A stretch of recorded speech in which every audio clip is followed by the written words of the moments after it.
우리가 복음을 가진 우리 하나님 자녀들은 우리는 그리스도라는 결론을 가지고 저와 여러분이 이 자리에 있습니다.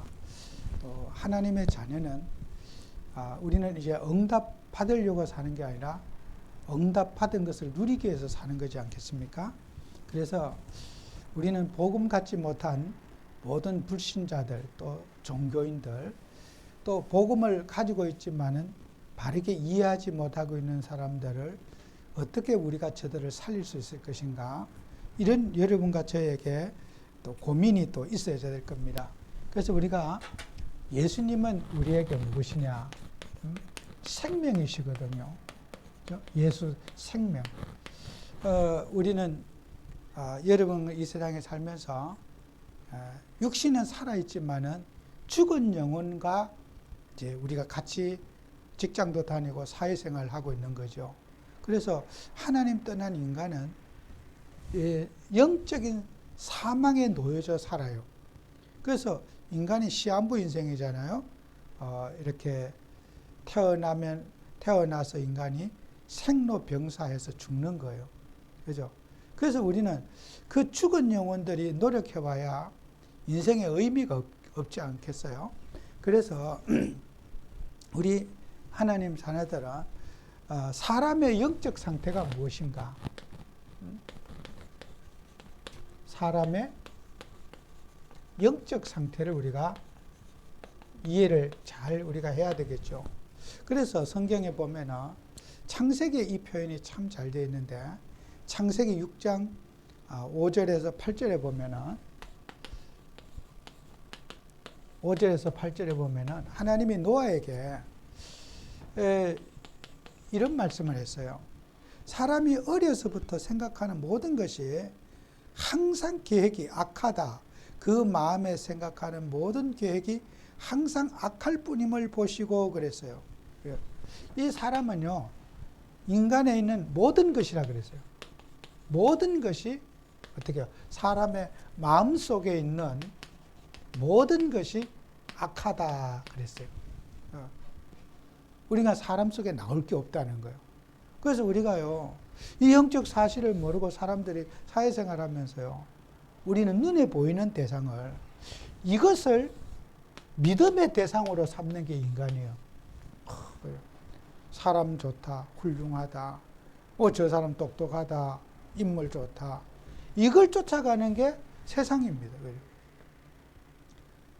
사람 속에는 악한 것을 못 보고 육신의 껍데기를 보고 사람들은 존경도 하고 감동도 받고 그걸 추구하려고 노력하는 게 세상 아니겠습니까? 우리는 하나님을 바라보고 믿음의 대상이 그리스도여야 되고 하나님이어야 되는데 다른 대상을 보고 따라가는 게 인간 세상입니다. 그래서 우리가 사람이 육신으로 전락했다 그러죠. 인간이 하나님의 형상 가진 인간이, 그들의 네피림이라는 게 뭐예요? 육신으로 되었다, 이 말은 뭐예요? 하나님을 떠난 인간이 시한부 인생이 되었다, 그런 뜻이죠.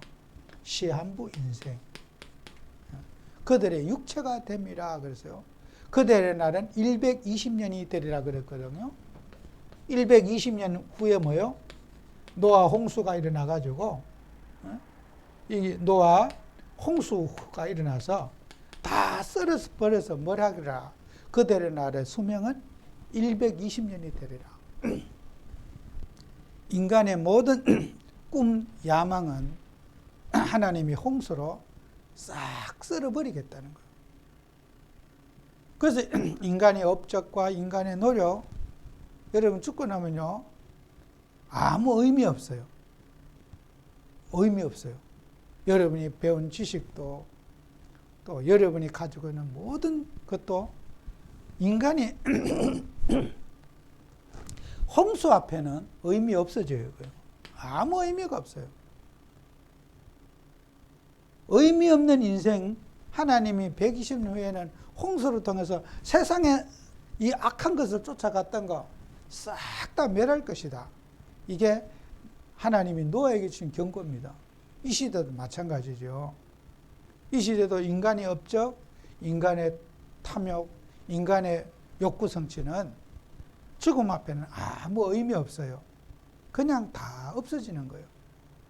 이름도 없어지고 모든 인간의 노력도 다 끝나는 홍수 앞에는 물속에 다 들어가서 사망을 받게 되는 거죠. 그래서 우리는 복음 가진 하나님의 자녀가 이 그리스도로 가는 노아가 단을 쌓고 피제사를 드리고 하나님을 바라보고 하나님과 교제하는 이 생활, 이게 영원한 거란 말이에요. 그래서 우리는 이 세상 사람들이 쫓아가는 거, 그죠? 이걸 놓고 지금 쫓아가요. 망할 거, 정말 실패할 거, 허무한 이것을 쫓아가다가 인생은 어떻게 해요? 상처만 받게 되는 거죠.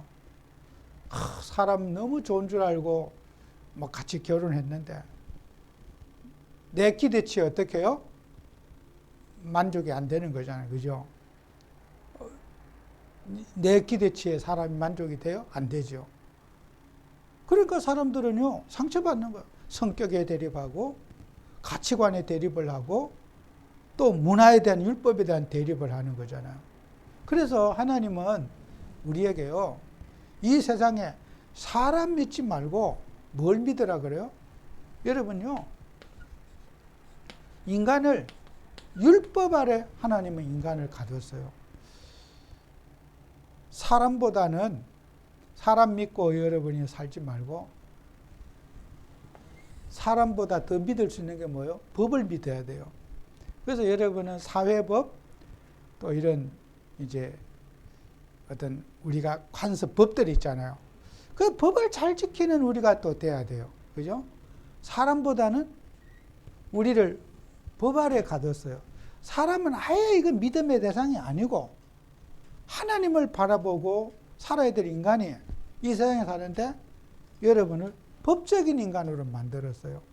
그래서 우리 하나님 자녀들은 항상 법을 생각해야 돼요.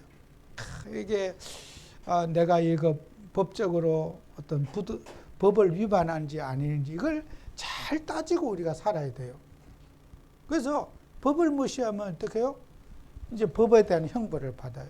그래서 우리는 사회에서 각가지 우리는 법이라는 게 불편한 것도 있고 또 좋은 것도 있어요. 그런데 그 이제 법을 어기게 되면 어떻게 돼요? 처벌을 받아요. 그런데 사람끼리 자유롭게 살면 어떻게 돼요? 법 없이 그냥 우리 마음대로 살면 되지 뭐 법이 필요하냐 이러면은 도로도 이렇게 다닐 때 신호등이 있으면 신호등을 지키고 살아야 되잖아요. 그 신호등이 없으면 편리하게 서지도 않고 빨리 건너고 좋은데 왜 신호등을 만들어서 신호등이 있어서 불편하기도 해요. 그죠? 불편한 점도 많아. 그런데 신호등이 있으면은 사고를 많이 줄일 수가 있어요. 신호등이 엄청 불편하죠? 운전자도 불편해요. 빨간불에 서 있으려면은 그냥 쭉 가면 되는데 사람이 없을 때 가면 되는데 빨간불이기 때문에 못 가요. 불편하죠. 그죠? 기름도 많이 들고 불편해요. 근데 신호등이 없으면 어떻게 돼요? 사고가 많이 날 확률이 굉장히 높아요. 신호등이 없으면. 그래서 율법은 서로 불편해요. 이 법이라는 건 불편해. 법을 지키려고 하면은 이게 진짜 힘들어요. 그래도 지키면 어떻게 해요? 사람과의 상처가 줄어들게 되죠. 그죠? 그 우리가 뭐든지 이 법을 잘 준수할 때 불편하지만은 상처를 많이 줄일 수 있는 거죠. 그래서 여러분과 저는 복음 가진 하나님의 자녀가 율법 아래 우리를 가둔 것은 율법을 성취하는 자로 세상의 사고를 줄이는 사람으로 상처를 줄이는 사람으로 하나님이 인간을 율법이라고 하는 대안을 우리에게 주신 거예요. 율법 갖고 구원받는 건 아닌데 율법을 우리에게 주신 목적, 계명을 우리에게 주신 목적, 십계명을 주신 목적, 부모를 공경하라, 이웃을 사랑하라, 도둑질하지 말라, 살인하지 말라, 간음하지 말라, 내 이웃의 것을 탐내지 말라. 이걸 지킬 때는 힘든 일도 많아요. 그죠? 그러나 그것이 모두에게 이익이 많다는 거예요. 그래서 하나님은 율법을 우리에게, 계명을 우리에게 주신 거예요. 그래서 우리 성도님들은 무슨 일에도 준법 정신이 강해야 된다. 그게 기독교 정신이에요. 기독교 정신은 어떻게요? 법을 존중하고, 또 우리가 어떤 우리의 법, 이것을 지키려고 노력하는 자세, 그것이 바로 우리 기독교인의 윤리 가치관이에요. 성경 말씀이 우리에게 율법을 통해서 구원받는 게 아니라 율법을 통해서 우리에게, 인간이 모든 약자들에게 보호받을 수 있고 사고를 덜 칠 수 있도록, 늘 이게 인간은 마음이 악해가지고 사고 뭉치야. 뭐든지 내 욕심, 내 야망, 내 동기, 여기에 사람들이 다 갇혀져 있는 거예요. 지금도 지구에는요, 밥을 못 먹어서 굶어 죽는 사람이 그렇게 많아요. 지금도, 오늘 이 시간에도 밥 못 먹어서 굶어 죽는 사람이 지구에 어마어마하게 많아요. 하루에 죽는 사람이. 그런데 쌀이 없어서 죽는 게 아니라 가진 사람은 너무 많아서 썩어서, 우리나라 같은 데는 그 시골 마을마다 창고에 있잖아요. 그 농협 창고에, 쌀 보관 장소에 꽉 차가지고 그 보관 비용 전기료만 1년에 1조 이상이 돈 들어요. 그 쌀 저장해 놓은 그 창고에 그 보관 비용만 그렇게 들어요. 어떤 나라는 쌀이 썩어가지고 폐기 처분하는 나라가 있는가 하면은 밥을 굶어 죽고, 또 백신도 그래요. 저 아프리카라든 저런 나라들은 백신 구경도 못해. 그런데 저 뭐 미국이라 이런 나라는 백신이 남아 돌아가고 유통기한 지나면 폐기 처분할 이제 그런 거. 또 폐기 처분할 거 지난번에 우리나라도 좀 가져왔잖아요. 그죠? 유통기한 지나기 전에 빨리, 우리나라는 빨리 마칠 수 있다고 막. 그거 갖고 왔잖아요. 그죠? 그처럼 이렇게 어떤 나라는 백신 구경도 못하는 나라가 있고, 그죠? 아무리 달라고 해도 뭐 돈 주고 살 수도 없고, 무상으로 주는 것도 한계가 있고요. 이렇게 세상은 다 자기 이익 따라 살아요. 나라도 개인도 자기 이익 따라 살지, 사람 속에는 기대할 게 하나도 없어요. 사람 쳐다보고 살아서 될 게 아니라 하나님 바라보고 살아야 될 인간이 사람 쫓아가는 거예요. 그게 세상 아니겠어요? 그래서 우리는 사람 쳐다보고 육신 쳐다보는 거 다 내려놓고 주님 바라볼 때 인간은 행복하고, 또 우리는 어떻게 해요? 여러분 같이는 율법을 지킬 때 너무 힘들잖아요. 그죠?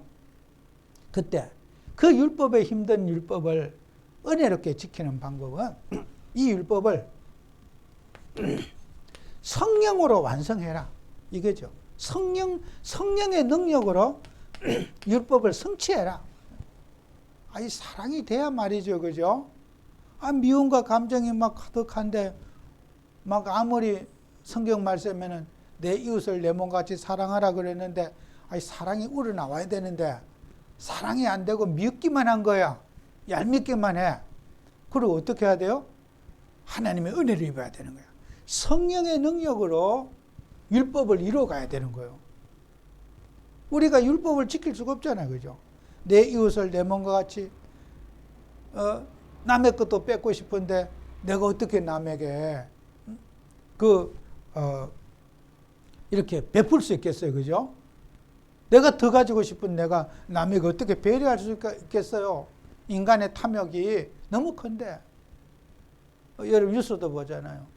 그 기업들도 그 광주에 그 아파트 무너진 그 회사 하시는 분이 그 얘기하더라고요.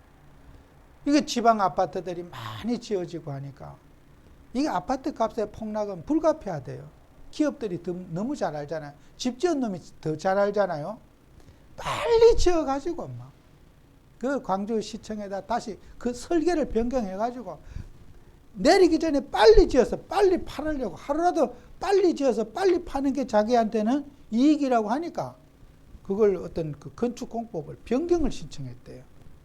빨리 지을 수 있도록 어떤 이렇게 그 변경을 했는데, 그냥 그대로 공법, 그게 맞는 공법이래요. 그 공법이 틀린 건 아닌데 굳지도 않은데 또 붙고 막 밤낮으로 이제 청을 올린 거야. 빨리 팔고 그냥 떨어버리려고. 그런 대형 업체들은 알잖아요. 전국 동향을 얼마나 잘 알겠어요. 그죠? 지방 아파트에 어디 그렇게 수억을 주고 살 사람이 누가 있으며 인구가 유입되는 것도 아니잖아요. 불을 버릇이 뻔한데 그걸 공기 천천히 하면요. 집 다 지어놓고 못 팔아먹을 수 있다는 거예요. 그러니까 밤낮으로 이걸 지은 거야. 그건 이제 그분들 전문가 아닙니까? 그죠? 현역 그 일을 하시는 분들이니까. 이게 사고 보세요.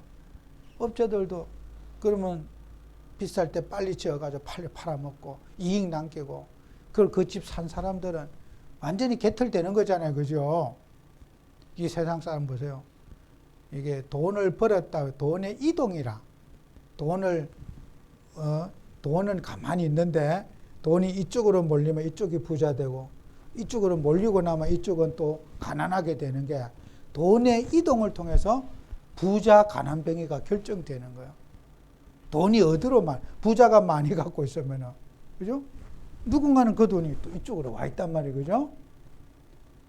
돈의 이동 때문에 그 돈의 이동이 한쪽으로 몰렸기 때문에 부자가 생기고 그 이쪽도 또 없어졌을 거 아니에요? 그 서민들에겐 돈이 없어졌어. 평생 안 먹을 거 먹지 않고 돈 모아가지고 집 한 채 마련한 사람들은 개털되는 거죠. 그게 세상입니다. 그죠? 좋은 기업이 어디 있어요? 다 흑암이지. 그러니까 그 욕심이 어떻게 해요? 재앙을 만나게 되잖아요. 그 말도 안 되는 재앙을 만나서 집 무너져 갖고 아주 골치 아프잖아요. 그죠? 그게 이 세상입니다. 그래서 우리가 하나님 자녀들이 여러분이 불신자가 알지 못하는 거 딱 있어요. 이 불신자가 알지 못하는 게 뭐예요? 지금까지 얘기했지만 육신에 갇힌 인간. 눈에 보이는 이 육신에 갇힌 영적 상태를 몰라요. 지금 말한 거잖아. 창세기 6장 3절 4절에 그들의 날은 120년이고 그들이 3절에 그랬잖아. 육신이 됨이라. 나의 영이 영원히 사람과 함께 있지 아니하리니 이는 그들이 육신이 됨이라 그랬어요. 창세기 6장 3절에. 여러분, 이게 뭐예요? 인간은요, 하나님 떠난 자리야. 육신에게 딱 갇혀갖고, 육신적인 거 외에는 다 보지 못하는 거예요. 그게 인간의 영적 상태거든요. 그래서 사람들은요, 눈에 보이는 거 판단하고, 이렇게, 그럴 수밖에 없는 인간이요. 인간에게 크게 기대할 게 없어요. 그리고 인간은요, 멸망 속에 갇힌 인간의 현실을 알아야 돼요. 인간이 그렇게 이제 욕심을 추구하지만은 그들은 뭐예요? 그 세상 그들이 함께 노아 시대처럼 멸망하게 될 것이다. 그죠? 6장 13절에 있는 대로 창세기 6장 13절에 있는 멸망. 반드시 인간은요. 하나님은 그들의 날을 120년이 되게 해요. 지금도요. 인간이 가진 것은 자기 인생이 살 동안에 가지고 있다가 반드시 없어져요. 멸망이라. 노아 홍수가 끝난 게 아니라 지금도 이제 홍수가 일어나는 거죠. 우리가 그 육신적인 물의 홍수가 아니라 싹 다 없어지는 거. 인간이 죽으면요. 싹 다 없어져요. 멸망. 노아 홍수는 끝났지만은 멸망은 끝나지 않았어요. 반드시 인간은 살았을 동안에 있었던 모든 것들이 죽음으로도 다 끝나요. 그래서 우리가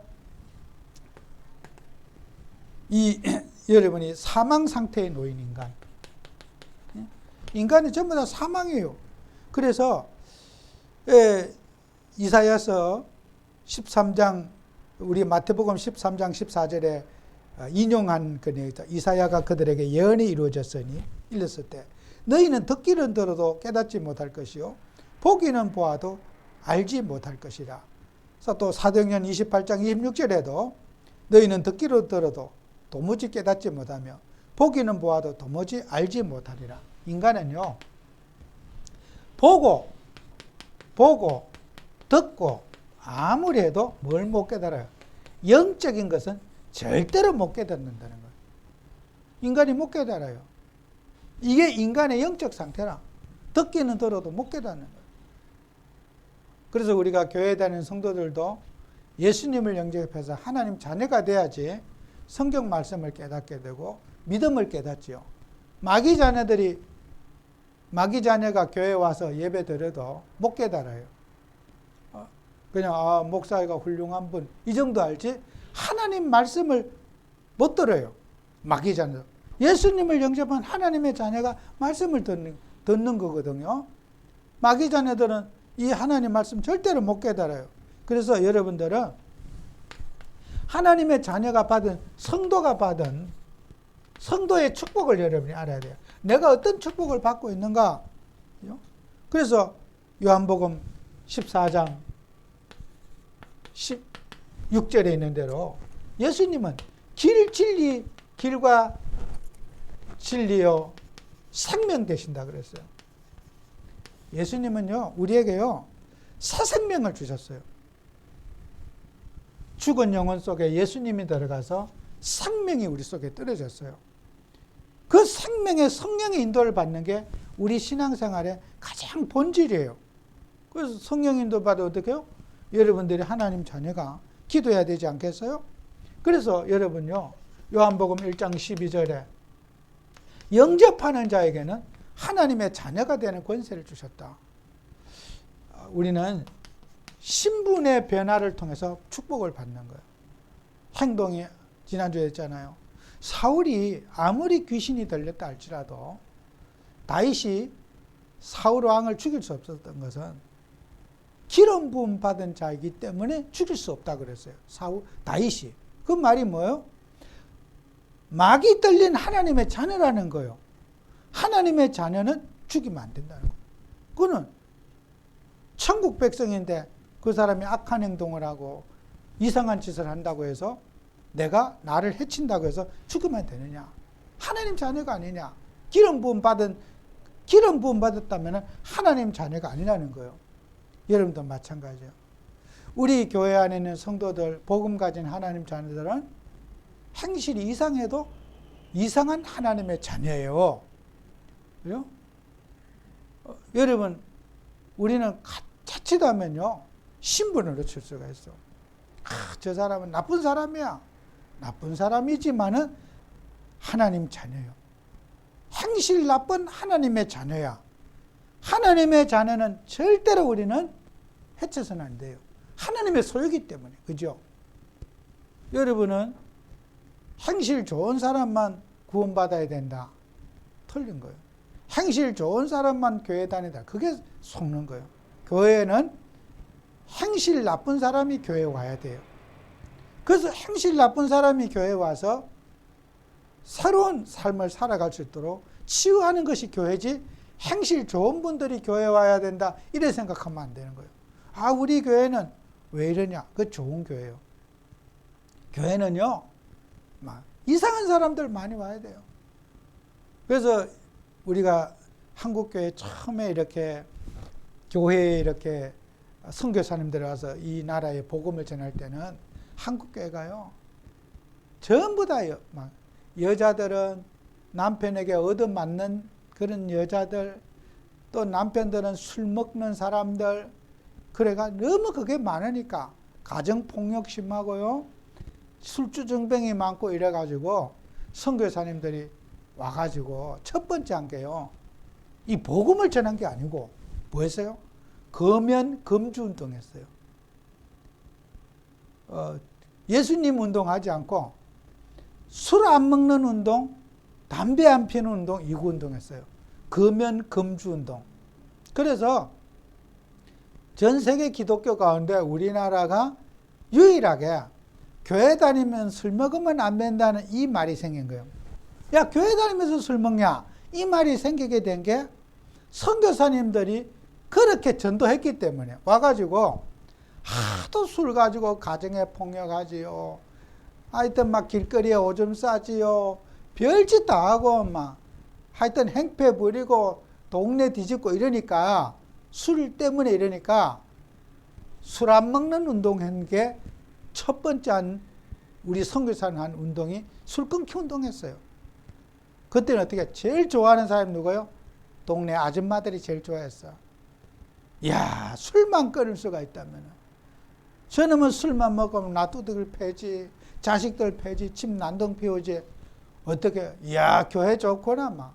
교회 가야 되겠다. 그래서 전국의 가정주부들이 교회를 가기 시작한 거예요. 그게 금주 운동이었어요.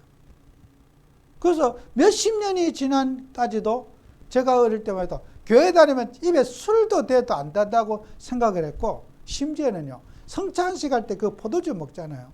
그거 갖고 또 교회마다 막 싸우고 막, 교단이 갈라졌어. 그거는 주스로 해야 된다.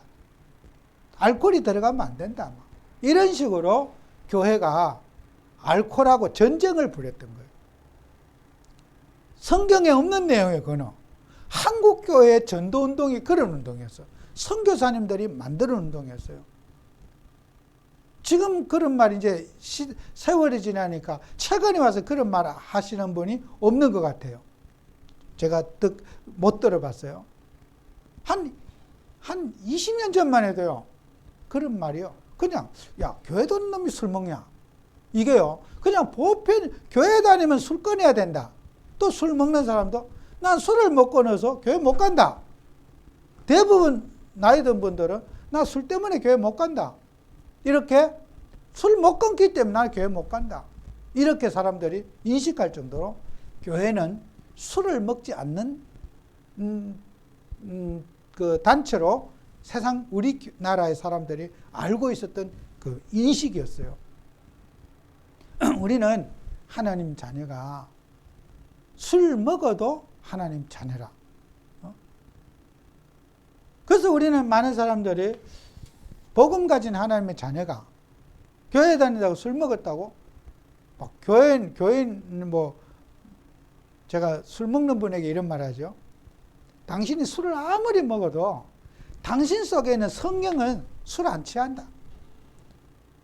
술 안 취한다. 술 깼을 때 성령님도 받아라. 제가 메시지를 항상 다락방 하면서 그렇게 했어요. 양육하면서. 내 정신 돌아오면 인도받아라. 또 반대로 술 먹었다고 소리치고 막 남 집에 전화하고 술김에 그렇게 하면 제가 심한 말 하죠. 나한테는 죽는다는 거예요. 한 번은요. 제가 이 교회 안에 옛날에 살 때요.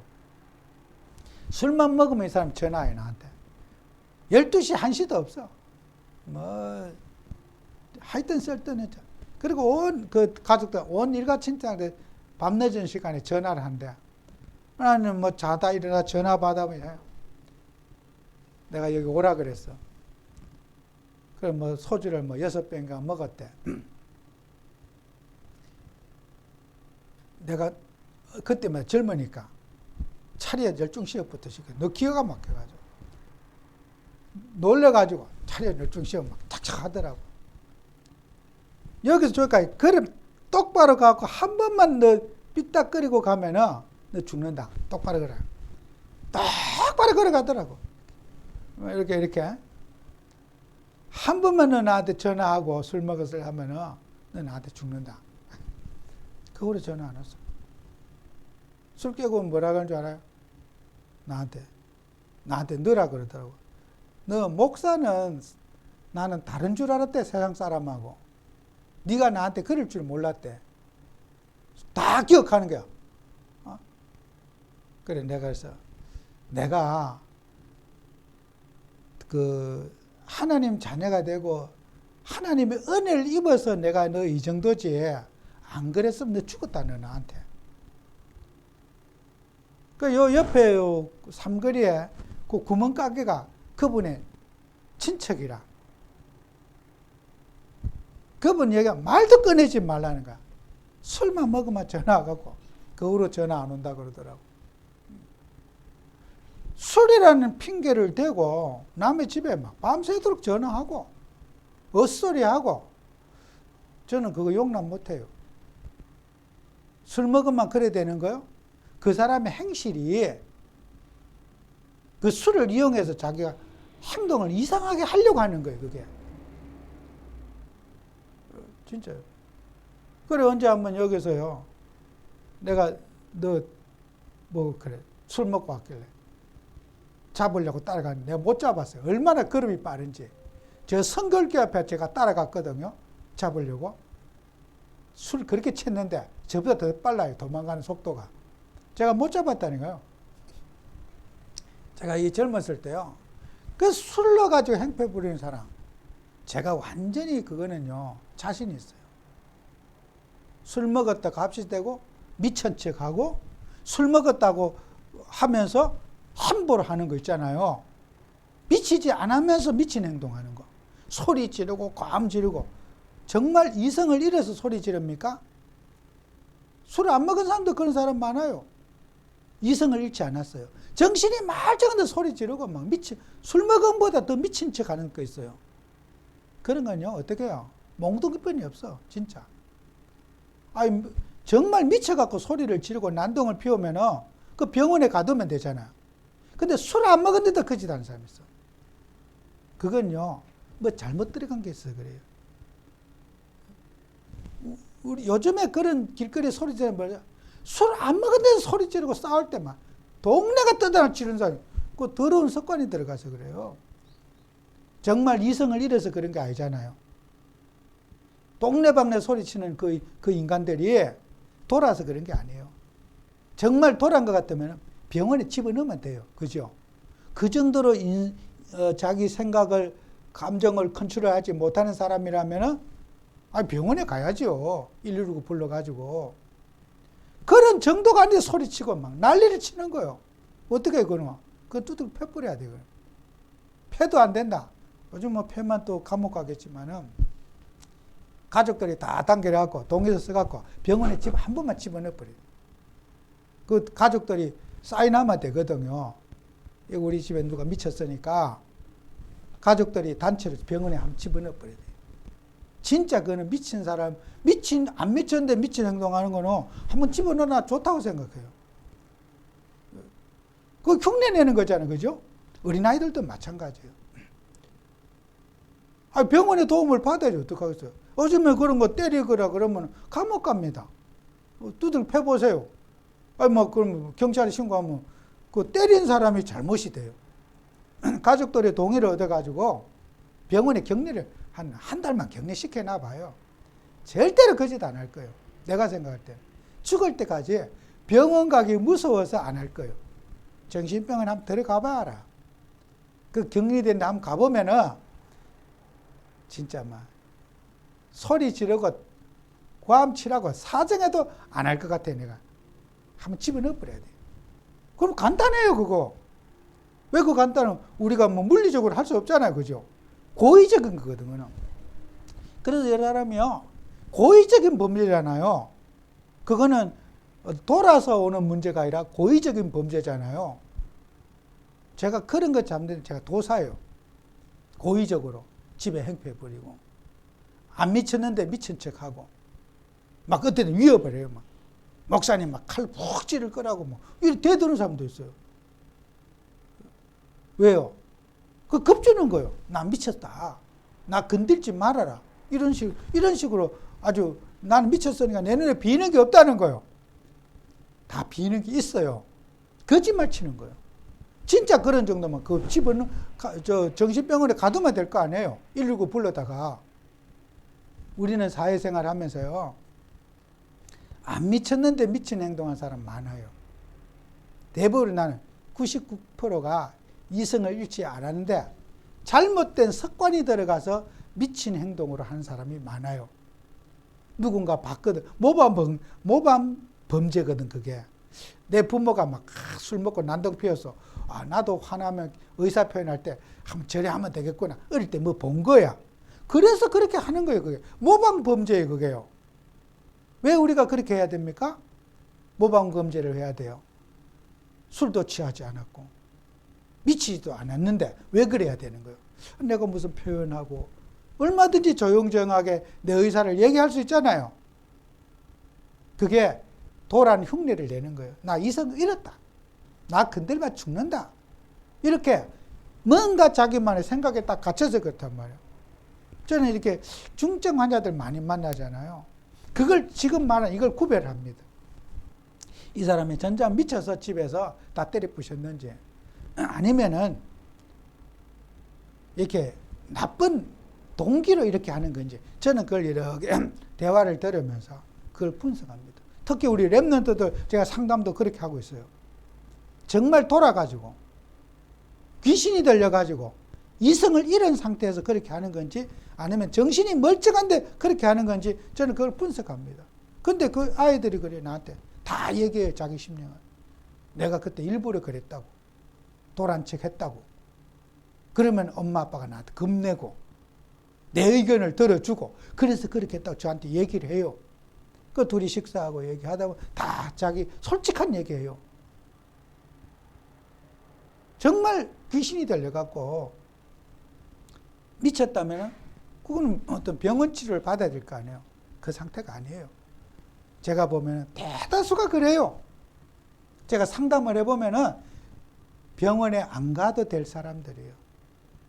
그건 어떤 우리가 정말 이런 부분을 바른 교육을 통해서 우리가 도와주고 치료해주는 우리가 돼야 돼요. 그죠? 미쳤다고 무조건 몰아가면은 우리 아이가 이상해졌다고 그렇게 하면 안 되죠. 그 제가 TV에 그 오원영 박사님이 그 어린이들 이렇게 아이들 좀 이상한 아이들 하는 걸 보면요.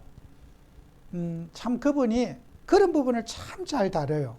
자기가 정말 어떤 중증 환자라고 그런지 어떤 상처 속에 그런지 무슨 표현을 못해서 그걸 잘 이렇게 그 분석을 해서 그 부모들에게 답을 주려고 노력을 해요. 물론 거기에는 영적인 부분은 없지요. 그분은 일반 사회 교육자니까.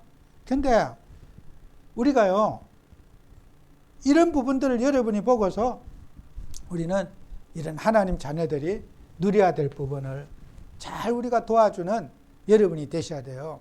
그래서 우리가 공부도 하고 연구도 해서 또 이 사람들을 하면서 우리는요, 신분 속에는 여러분이 지위가 있어요. 하나님의 자녀의 신분은 어떻게 해야 돼요? 거룩히, 하나님이 거룩하기 때문에 우리는 거룩한 성품을 가지고 해야 돼요. 남들에게 지탄받거나 남에게 피해를 주고 교회를 다니면서 남에게 어떤 항상 구설수에 오르내리는 그런 일은 하나님의 속성이 아니에요. 성령은 모든 사람에게 사랑받고 또 존경하고 서로 정말 소중한 존재로 우리가 대하는 것이 그죠. 그래서 여러분이 우리 제자들을 70인 제자들 현장에 예수님이 누가복음 10장에 보낼 때도 그래요. 각동각초에 둘째 보낼 때 복음을 거부할 때는 싸우지 말고 먼지도 털어버리고 알아. 너희들이 빈 축복이 그들에게 임하지 않으면 그 축복이 너희들에게 오니까 복을 받든 안 받든 그들이 잘 되든 못 되든 우리가 할 도리만 하고 깨끗하게 빠져나오라. 괜히 그 분쟁과 갈등하고 싸우지 말아라. 분쟁하지 말아라. 상처받지 말아라. 우리가 하나님이라면서 우리가 권유하지만 받아들이지 못하면 그걸 끝내라. 강요하지 말아라. 이게 제자들에게 주신 예수님이 누가복음 10장에 제자들에게 주신 미션이에요. 절대로 강요하지 말아라. 권유해보지만 안 되면 그걸 수용해라. 그리고 나와라. 전도 다니면서 싸우고 멱살이 들고 그렇게 하지 말아라. 이게 주님이 주신 우리에게 주신 지위의 축복이라. 그래서 여러분들은 이런 걸 가지고 영적인 생활에 여러분이 잘해서 우리가 어떻게 해야 돼요? 하나님의 자녀들은 모르는 게 뭘까? 여러분요, 나쁜 습관에 영적 사실을 알고 우리가요, 이 옳지 못한 습관에 사탄이 여러분이 이걸 이용하는 거예요. 인격이 뿌리가 내리면요, 나중에 뭘 잘못된지를 몰라요. 제가 이런 부분을 굉장히 연구를 많이 해요. 제가 젊었을 때부터 이런 책을 보고 연구를 참 많이 해요. 근데요, 여러분이 나쁜 습관에요, 인격에 뿌리가 내리면요, 내 인격을 속아요. 자기 자신이 속아요. 그게 이제 굳어져 있는 거란 말이에요. 그래서 여러분, 세상 사람들이요, 종교 습관도 잘못된 종교 습관, 이거 고쳐줘야 돼요.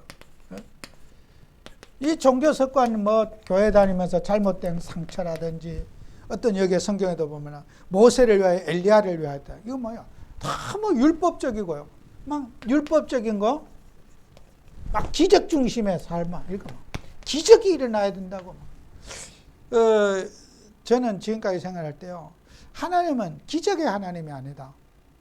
내가 심은 것에 대한 결과를 주신 하나님이지, 막 어떤 허황된 하나님이 아니라는 걸 제가 지금까지 신앙하면서 항상 그런 걸 느껴요. 엘리야의 하나님이 아니다. 정말 하나님은 정직하시고, 하나님은 내 동기에 놀아나지 않는 하나님이라는 걸 제가 늘 지금까지 느껴요. 내가 아무리 수단과 방법을 부려도 하나님은 하나님이시라는 걸 제가 늘 제 인생 속에 느껴요. 정말 하나님은 하나님이시구나. 내가 어떤 트립을 써도 하나님은 속아주지 않고, 하나님은 하나님의 일을 하시는 분이구나. 저는 늘 제 동기와 하나님과는 협상의 대상이 아니라 내가 하나님을 의지해야 되고 하나님만 바라봐야 될 사람이지, 하나님을 내 의도에 끌어들일 수 없는 분이라는 걸 저는 어릴 때부터 제 고집과 하나님과 싸웠어요. 저는 제가 백기를 들었어요. 내 의지 고집은 하나님한테 하면 안 되겠구나, 순종해야 되겠구나, 말씀대로 따라야 되겠구나 하는 것을 저는 늘 느꼈어요. 종교 습관다는 뭡니까? 내 의지로 하나님을 고칠 수 있다 생각하는 거예요. 그게 종교입니다. 내 목표를 갖고 하나님을 끌어들여서 하나님을 나는 이용할 수 있다 생각하는 거예요. 하나님은 이용의 대상이 아니라 믿음의 대상인 거거든요. 그 잘못된 걸 우리가 고쳐줘야 되거든. 그게 바로 불신앙 아니겠어요? 하나님을 신앙의 대상으로 해야 되는데 이 불신앙의 뿌리가 있는 거예요. 뭐든지 내 의지로 하나님을 이용할 수 있다. 하나님을 내 일에 끌어들일 수 있다고 하는 거예요. 하나님은 아무리 내가 수작을 부려놔도 내가 파놓은 함정에 하나님이 안 빠져요. 하나님이 내가 파놓은 그 함정에 안 빠진다는 거예요. 그래서 우리는 불신앙을 버리고 믿음을 선택해야 되겠죠. 그래서 밤낮으로 우리가 자극해도 여기 성경 말씀 오늘 본문에 스스로 열매를 맺게 한다 그랬어요. 오늘 본문에. 그 스스로 열매를 맺는다는 것은 하나님은 여러분 영어에 오토매틱이라고 있잖아요. 그래서 자동적으로 된다 그 말이거든요. 오토매틱. 그 헬라에서 온 말이거든요. 여러분요, 우리 인생이 아니라 주님이 스스로 모든 걸 이루어 가시는 거예요. 오토매틱. 자동적으로 다 주님이 자라게 하시고 돌아가게 하시고 다 하는데 우리가 하는 게 없어요. 착각하지 말라는 거예요. 주님의 손으로 이 세상을 다 자동적으로 돌아가게 하시는데 내가 돌리는 것처럼 착각하고 사는 거예요. 그래서 우리는 현실 문제에 또 성도들이 속아요. 현실 문제가 뭡니까? 우리는 겨자씨, 아주 작은 씨앗, 그 작은 씨앗, 내 존재가 너무 약하다는 거예요. 나는 아무것도 없고 힘도 없고 연약하다는 거예요. 그 겨자씨는 뭐예요? 생명 가진 자라는 거예요. 여러분은 비록 부족하고 연약해도 주님이 우리와 함께하고 계시잖아요.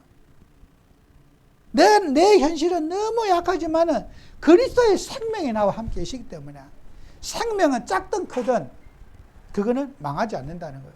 그래서 생명의 성령의 인도를 받고 생명을 누리는 여러분 되시기를 바랍니다. 기도합니다. 주님, 우리에게 은혜를 주셔서 정말 오늘도 생명의 주님을 누리게 하시고 우리는 겨자씨처럼 작게 보인다 할지라도 우리 안에는 그리스도 안에는 예수가 계십니다. 예수님의 능력을 누리는 한 주가 되게 하옵소서. 예수님의 이름으로 기도드립니다. 아멘.